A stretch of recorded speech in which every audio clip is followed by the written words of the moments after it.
এই ভুলটি আমরা হামেশাই করে থাকি।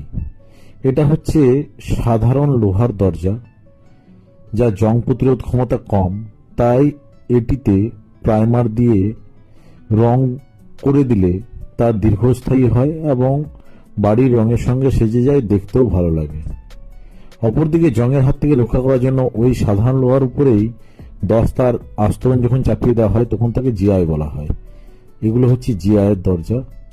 একটা জিনিস বুঝতে হবে যে আমরা রং কেন করি। আমরা রং করি সুরক্ষা প্রদানের জন্য আর সৌন্দর্য বর্ধনের জন্য। সুরক্ষা প্রদানের জন্য যদি রং করা হয় তো সেক্ষেত্রে মাইল্ড স্টিল বা সাধারণ লোহার যে সমস্ত দরজা জানলা গ্রিল আছে সেগুলোতে প্রাইমার করে রং করলে সেটা দীর্ঘস্থায়ী সুরক্ষা প্রদান করবে, সেই রং সেই সমস্ত কাঁচা লোহাকে। কিন্তু প্রসঙ্গ যখন জিআই চলে আসবে তখন সেই প্রাইমার এবং রং কাঁচা লোহাতে যেরকম দীর্ঘস্থায়ী হবে সেরকম দীর্ঘস্থায়ী হয়ে ওঠে না। কারণটা হচ্ছে আমাদের যে জিআই থাকে সেই জিআই সিটগুলো বা জিআইয়ের যে পাতগুলো থাকে সেগুলো খুব মসৃণ এবং চকচকে থাকে, যেটাতে সহজে প্রাইমার বা রং ধরে না।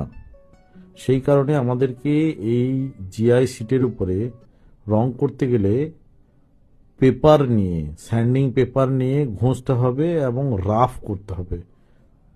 রাফ করার পর প্রাইমার মারতে হবে, তারপর রং করতে হবে, তবেই সেটা দীর্ঘস্থায়ী হবে। এবারে বলুন, আপনি পয়সা খরচা করে আপনি একটা চকচকে জিনিস নিয়েছেন যেটা দীর্ঘস্থায়ী আপনাকে সুরক্ষা দেবে, তারপর আপনি আবার পেপার কিনে সেটাকে স্যান্ডিং পেপার দিয়ে ঘষে আপনি রাফ করছেন, প্রাইমার দিচ্ছেন। এটার যৌক্তিকতা ব্যক্তিগতভাবে আমার মনে হয় যে একটু না হলেই ভালো হয় অতটা। তাহলে কি করব? আমরা রঙের সুরক্ষা প্রদানের জন্য কি করব?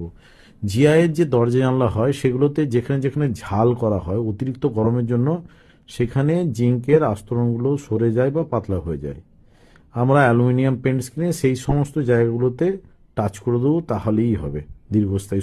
এরপর যখন দেখব যে আবহাওয়াজনিত কারণে দীর্ঘ সময় পর জিআইয়ের নিকেলিং কমে গেছে, জং ধরতে শুরু করছে, তখন আমরা ওটাকে স্যান্ডিং করে দিয়ে প্রাইমার করে রং করে দেবো।